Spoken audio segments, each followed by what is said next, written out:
Have you ever wondered why do we call Scarecrow a scarecrow? It's pretty simple actually. Its name derives from its use against the crow. So if we want to have a good harvest and protect the fields from the crows, we use scarecrows. Hi, it's Hani here. Welcome to my YouTube channel. Without further ado, let's get started with the tutorial. I am using my classic sugar cookie dough recipe to make the cookies and also fresh lemon royal icing. Both of the recipes are listed in the description box along with the tools that we will be using in this tutorial. Let's start with a face. I'm using 15-second consistency royal icing here. I colored my royal icing with just a touch of ivory food coloring and I added a minuscule amount of pink to it. We're going to do simple wet on wet decorating. And for the wet on wet decorating to work, you have to use icing that is about the same consistency as your base icing. In this case, ivory icing. We're going to make the eyes. So let's start with a black. Let's increase the pressure and pipe a large dot of black. And now the second one. To make the reflection, you can either pipe a small dot straight from a piping bag, or you can pick up a tiny little dot of white icing with a scribe tool straight from the piping bag and place it onto the black. And that's how you can make super easy, kind of kawaii style eyes. Now to make the ribbon or the band, I'm using blue royal icing. I am not colorblind, I promise. Blue royal icing, this is royal blue. And it's about 20-second consistency here. We're gonna do this in section. I wanted to get a nice definition in there. So we're gonna do three sections for the ribbon or for the band. We have to let each section crust, so we actually achieve that definition. So I'm letting it crust, and while that's crusting, I'm doing the top of the head with light brown royal icing. This is about 15-second consistency here. And as I go around the outline, I increase the pressure on my piping bag, more icing is coming out, and now we can fill in the middle.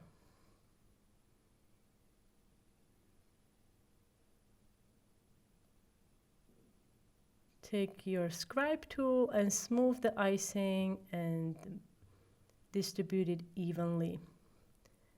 Now the first blue section is crusted. We can add the second section, squeeze the icing in there. It's important that you use icing that is slightly thicker than your normal flood because you don't want to have cratering in your royal icing. If you are experiencing cratering, then I highly suggest that you pipe zigzag line in the whole section before doing any of these steps. Now we're adding the third one. You see the nice definition between the lines? That's because we let the icing crust. We're gonna do the straw or the hair using 2 shades of icing. I'm starting with the darker shade. This is like a light mustard colored icing. For this, I used a little bit of brown and I mixed it, or you can use ivory with yellow also, and just make 2 shades, one darker, one lighter. So I'm starting with the darker. It's about piping consistency. You can see the icing, it's keeping its shape, it's not spreading too much. And now to create the highlights, I'm adding lighter shade. This is more yellow colored. And now we can trim the excess with the scribe tool. And let's make the nose. For the nose, I'm using about 20-second consistency icing. We're just gonna pipe a triangle outline and then fill that in with the red.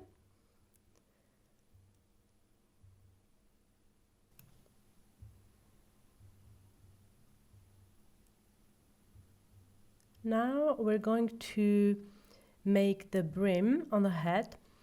Before you do that, you need to let the hair or the straw area, the layered icing crust, and then you can pipe the brim with 15-second consistency brown icing. Ideally, you want to use the same color as you used on the top of the hat.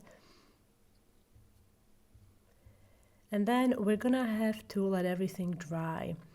Now I'm gonna be using pink petal dust and a fluffy dry paintbrush, food-only paintbrush, to add some color to the cheeks.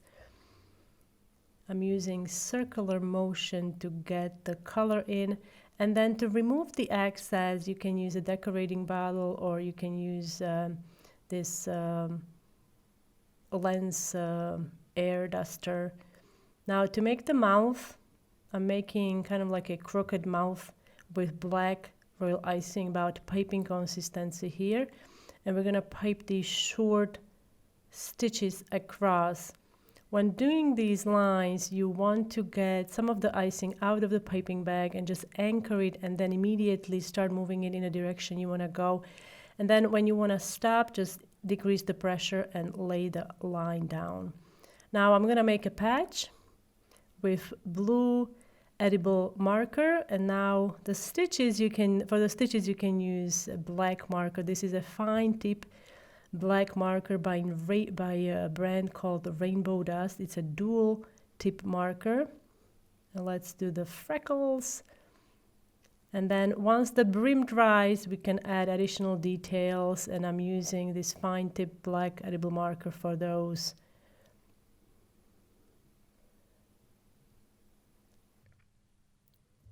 Once we're done with all the details, we're going to outline the head. And the reason why I decided to outline the head is not only because I wanted to kind of enhance the head shape, I also wanted to hide the top line of the straw or the hair. You see here, we're going to cover that line, and it just makes it a bit more polished, don't you think? I'm going to do the top.